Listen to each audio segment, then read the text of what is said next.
All right, y'all. So welcome back. So we're going to take a quick look at how to deal with some of the symbology. Okay. So this is going to start with the symbology of our vector data. And then in another video, I'll talk about the symbology of raster data. I'm just going to go over into the Vancouver data set because there's more of it. And so this is just going to be a little bit easier to take a look at. And once again, I forgot that I am going to have to zoom in. Ah, there we go. All right. So we have this Vancouver data set. Now, this Vancouver data set, you'll notice you can see it building up over the road network, but there's so many different data points that it just is starting to build on top of each other and on top of each other and on top of each other, right? So there's nothing really here that I can see because there's just so much data, right? And so one of the things with symbology and vector symbology in particular, I'm not really going to go into the theory of it, is that they're drawing the exact size of the points based on how far away you are. So 1 point or a 2 point or 5 point dot is going to be 5 points at this zoom, and it's going to be 5 points at a far more distant zoom as well. So it's automatically going to change. So if we want to start messing around with this symbology, we can right click on whatever layer we want to change the symbology up and go to this button here, which is called Symbology. So this symbology is going to pull up another pane over here. Now, for the most part, automatically with vector data, it's going to automatically just be in this single symbol variety, right? And so this symbol right now, you can go over, I clicked on, sorry, I clicked on this point, I left clicked on this point, and it's going to take me to either this gallery or this point here. Now, you can see that it's 4 points. It has an outline color that is black with 0.7 points, and then it has a green fill color.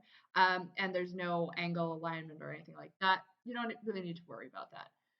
So, but if, for example, I didn't really want it to have, I didn't want it to have a boundary on it, right? If I didn't want it to have an outline, I can do that. Now, in this case, it looks even worse because now it's just green. That's all it is, right? Now, so if I want to start reducing the size of it, right, that's over here, I'm going to make each point a little bit smaller. So if we take a look at this point that was up here, now all of a sudden, all of these are much, much, much smaller.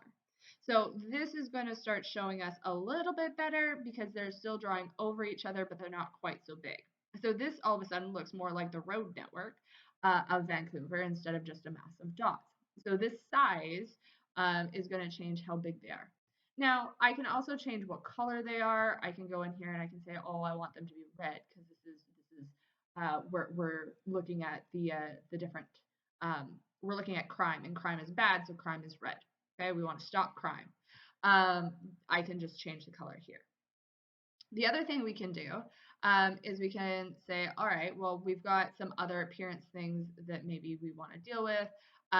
Maybe we want it to be a different type. Maybe we want it to have a different position. Maybe we want it to have a different rotation. This is more for big markers or larger shape markers. And then there's also these other effects that you can do. For the most part, if you're just starting out, you won't really need to worry about that. You're probably just going to stay in here. The other thing you can do is in the color properties. So if I click on that color and I go to color properties, I can also adjust that here. And this is one place where I can change out how transparent it is. It's not the only place I can change how transparent it is, but it is a place. And so now each of these points is going to be, it is not going to be fully dark. It'll be 50% transparent. And so you can see the ones that have more points that are overlaying on top of each other. So like this road here, all of a sudden start popping out more because compared to the ones around it. Sometimes this works better than others, really depends on what you're trying to do with.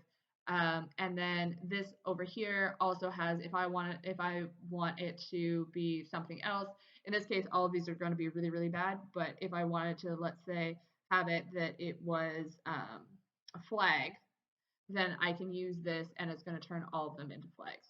As I said, this is really, really gross. it's just going to draw over top of each other. Don't want that. So I'm just going to undo that. So in the symbology though, right, there's other options that you can start dealing with. So that was just using it as a single symbol. But if instead I wanted to, divide it out by the type of crime, for example. So I could use something like unique values. If I wanted to do it by year, I could potentially do it by graduated colors. If I wanted to do it by two different things, I can use bivariate colors. If I wanted to do it by size. I can do proportional or graduated symbols, and I can also do a heat map, right? So there's a whole bunch of different things that you can do. You have to understand the back end of your data to know what ones you can use. But for now, with this data, I know this data fairly well. So if we go, but I'll show you anyways. So if we go into the back end of this data, right, of this crime data, you can see that we've got year, month, day, hour, minute. These ones are all going to be the numbers. We have what neighborhood it's in, we have what type it is, and we have the XY coordinate data, and we have what block it's in, right? So this is, so we've got some categorical data based on type, and we have some numerical data based on this year, month, day, hour, minute. And we have some more categorical data over here in the neighborhoods. There's nothing that has like a count or a population or anything like that. Each one of these is one thing. And so it's not really going to be useful in our case to do anything that would be a graduated color or a graduated symbol, right? A different size or a different color based on those. Well, so we can do graduated colors by year, but graduated symbols, probably not really, because we're looking at, because we really want to look at that through through differences in magnitude, and we don't really have that. So if, let's say, I wanted to go to unique value, though, it automatically types it as this type, but if I wanted to do it by neighborhood, I could do that. But I am, in fact, interested in doing it by type. And so what I can do, so is just saying all other values now here. So, but if I hit this plus button over here, I can add the unlisted values. Now, I can choose all of the values, or I can choose some other things as well. So maybe let's say I just want to take a look at the commercial break and enters. So this is the one that I want to add, and I want to see where those ones are. So now I have this type, this commercial break and enter, and I have these all other values. So in this case, I'm going to make these all other values really, really small, the same way that I did with my other ones, right? So I'm just going to make these tiny. I'm going to make them gray. I'm going to make sure that they have no outline over here, right? I'm going to hit apply on that because I don't really care about them. And so I don't want them to show up very much. So I still see them, right? I can still see that they exist, but they're not the ones that I really want to care about. But now you can see these big ones are going over top of it, right? And so these ones are all of the other, these ones are all of are all of these break and enters. Now these break and enters, I don't really like this either, so I'm going to make them a little bit smaller, doing the exact same thing I did before, and I'm just going to change out this color though to maybe this orange. And I'm still going to make them bigger than the all other ones, but I'm going to take off that outline just so that they don't have an outline. I don't really like the outline on them. And so we're going to see where these pop up, and this is going to show us where they are compared to the rest, right?